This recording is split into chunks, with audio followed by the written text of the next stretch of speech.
Good morning, students. I hope you all are doing well, staying at home and defending yourself. Last story which we did in last lecture, the rat trap. I hope you must have gone through the story. And whatever we are doing in these lectures, you should prepare the question answers so that you may face the tests which will take place as soon as the school opens. Prepare the notebooks, write down all the questions given in the notes and learn them. Prepare for every type of test in the class. Right? Today we are going to start chapter 5 of Flamingo, Indigo. Your Flamingo, Indigo. Indigo is the name of a color. Indigo color, a blue color, but here in this chapter it is the name of a commercial crop. Commercial crop. The story is based on the interview taken by Louis Fisher. Louis Fisher, the author of this chapter. Louis Fisher, he was taking the interview of Mahatma Gandhi in order to write on him and his works.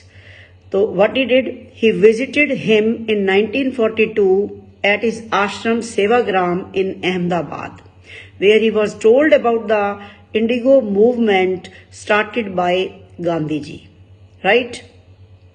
The story revolves around the struggle of Gandhi and other prominent leaders in order to safeguard the sharecroppers from the atrocities, from the bad activities of landlords, the British landlords. What happened?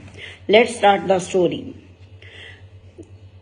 In the first line, when I, who is this I? I is Louis Fisher, the author.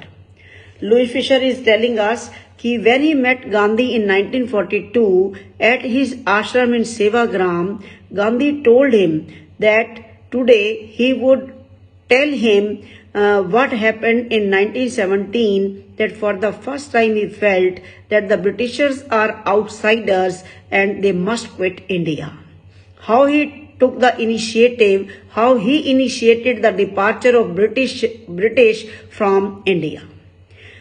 He recalled his experience that happened in 1917, and he told that at the request of a sharecropper whose name was Rajkumar Shukla, a sharecropper from Champaran, he visited the place. Gandhi told that he had gone to Lucknow to attend the annual meeting of Indian National Congress in the year 1916, December 1916. Okay. Shukla told him that he had come from Champaran to seek his help in order to safeguard the interests of the sharecroppers. Gandhi told him that he was busy so Shukla accompanied him to various places till he agreed to visit Champaran. His firm decision, his tenacity is an appropriate word. Tenacity impressed Gandhi and he promised him that he would visit Calcutta at a particular date and then Shukla could come and take him along to Champaran. Shukla met him at Calcutta and they took a train to Patna.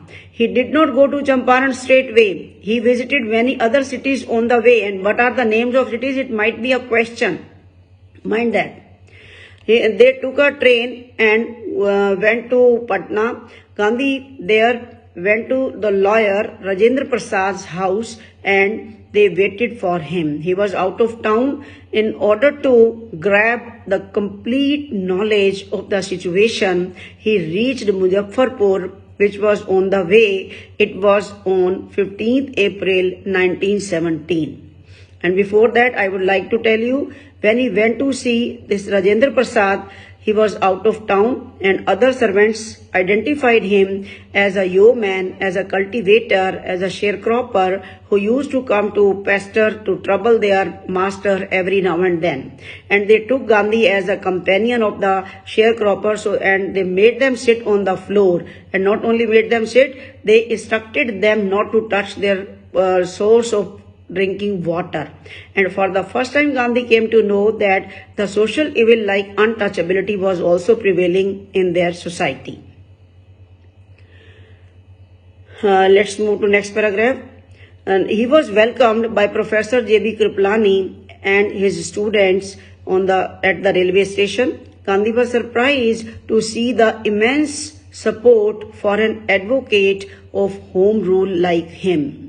He also met some lawyers who were already looking after the cases of sharecroppers, and as per the contract, he came to know that 15% of peasants' land holding was to be reserved for cultivation of indigo. Means every sharecropper had to grow only indigo on the 15% of his total land, and the crop was to be given to the landlords as the rent of the land. This system was very oppressive. Gandhi wanted to help the sharecroppers, so he started his work, and here starts the role of Gandhi in this chapter.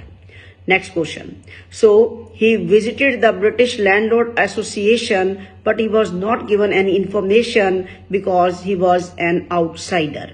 He then went to the Commissioner of Tirhat Division, who threatened Gandhi and asked him to leave Tirhat at once.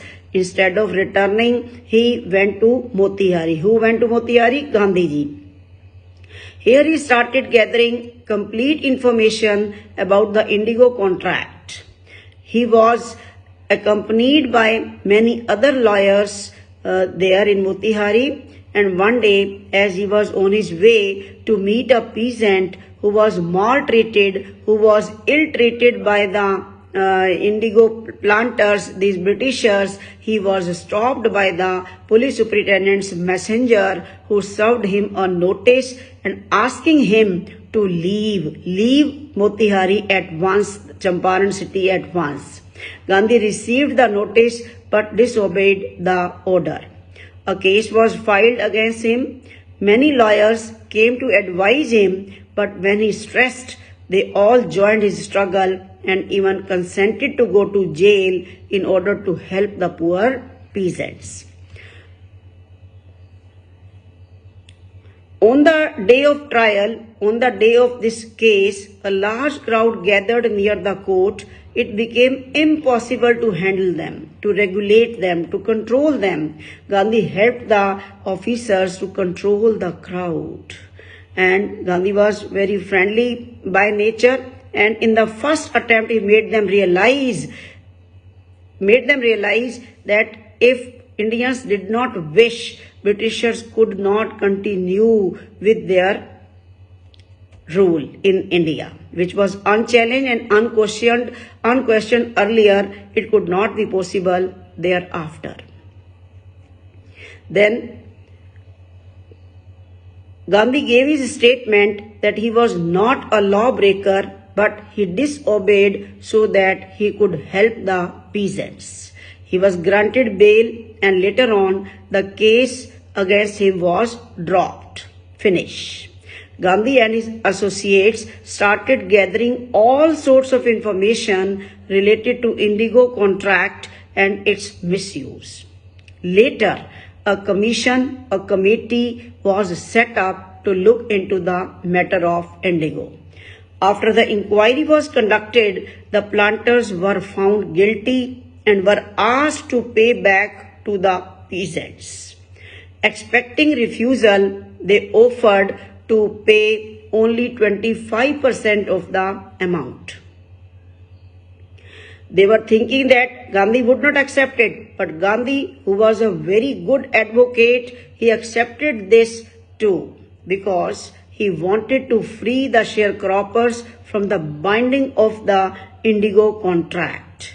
He wanted to make the Britishers, the big planters realize that they would have to bend before them, and in this way he attacked on their prestige and broke the deadlock of not returning the money.